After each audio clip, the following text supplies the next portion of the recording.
Hello again, guys. Today I'm gonna recommend you some of the books I listened to on Audible. Funny enough, I found it later when I started to prepare the script for the video that all of these books are narrated by the authors. So why I read? Because I realized that books are foundation for all I do in my life, and the books expanding my horizons, bring some insights. What do we usually read? I think we read mostly about the area expertise we are in, about our hobbies and interests, in order to get new skills and knowledges, in order to be close to our kids. And when we read some kids book or books we liked when we were teenagers. How we consume the books, there are some different ways as well. There are like hard copies, the books itself, there are some tablets and the Kindle-like devices when you can read like a digital text. And there are, of course, audio applications when you can listen to the books, as in our case, from the author, for example. Also, I'd like to give some useful advices on those who read. Maybe you do something else, just comment below. But I usually take some notes for myself, some insights or thoughts I like, and discuss this book with friends and relatives. There are some book clubs that you can participate, and they decide some book, choose what book to read, they choose the book, and then come together and discuss the books. And I didn't do this yet, but this is in plan.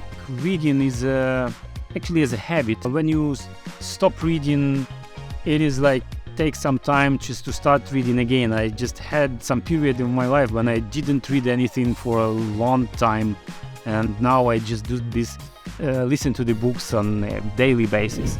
So here's my list. All I just repeated, narrated by the authors, which actually bring some life to the books, because authors can stress on the important things, and sometimes when they mention themselves, then they kind of bring something human to the book, to the story, to the narration if it is possible. First book I didn't finish yet. I just listened to this book right now. It is influenced by Robert Cialdini. It is a classical book on the psychology of persuasion and influence. It outlines 6 principles of persuasion, including reciprocation, social proof, authority, liking, scarcity, and consistency, and provide with the practical examples and strategies for using them efficiently. And I like the way how Robert Cialdini present the situation where he was amongst those who just trapped in some experiments or just by these tools or techniques from others, and he explained what techniques he uses now in order to be more conscious about the decisions you make. Next one is The Subtle Art of Not Giving a Fuck by Mark Manson. It is a book from the section of self-help, I think, from the bookstores, and this book encourages readers to embrace discomfort and uncertainty and prioritize values and external validations, and of course take responsibility for their own lives.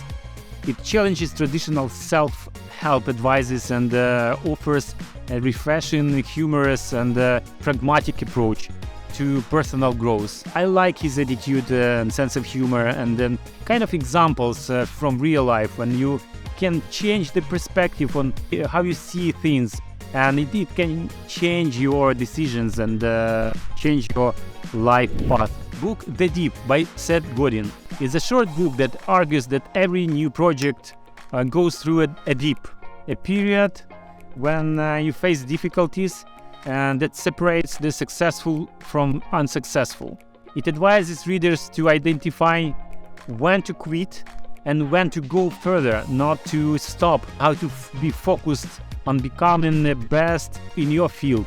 Also, I'd like to recommend like other books of this author, because he's very good at explaining things and motivation. I personally just put on the waiting list his last book, The Sign of Significance, to listen to, because this book will explain the new workplaces and new jobs and new way and approaches for the office work.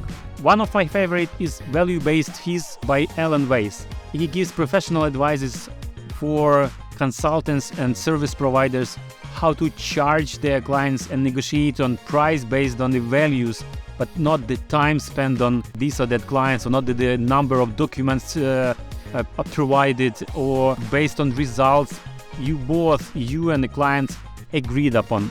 So this book highly recommended for professionals, for lawyers, for educational consultants, for designers and marketers.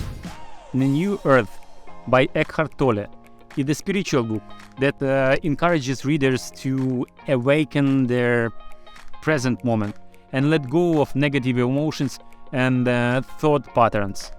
It provides insight and practices for living in the present, cultivating awareness and transcending the ego. I listened to this book already 2 times, and this is book I think I will re-listen on a yearly basis. Funny book. I read it and listened to this book a few times already as well, because it brings some motivation, I would say. The author, James Watts, wrote this book, Business for Punks, as a guide to grow in the business without the big budgets and with a punk rock attitude. It emphasizes that importance of authenticity, passion and creativity. It is good for all entrepreneurs and provide practical advice on branding, marketing and leadership. And actually every time I visit the cities where the Brewdog pubs are, I regularly go there. Alchemy by Rory Sutherland. It is a book in behavioral economics and marketing. The author is a top executive of Ogilvy agency with a very good sense of humor. It argues that human behavior is shaped by stories and perceptions, and offers example on how marketers can use the power of framing, incentivizing, and the emotions and how it can change the behavior and create new value. Bonus for YouTubers is Gary Vaynerchuk, Crashing It. This book is for those who create their own content for podcast, YouTube, Instagram, Facebook, and he explained on how this platform works and what you can use in order to reach your audience, how to be more productive and create better content. I would like also to ask you to share the books you listen to, you can recommend, please comment below. And I hope you enjoyed this video. See you soon.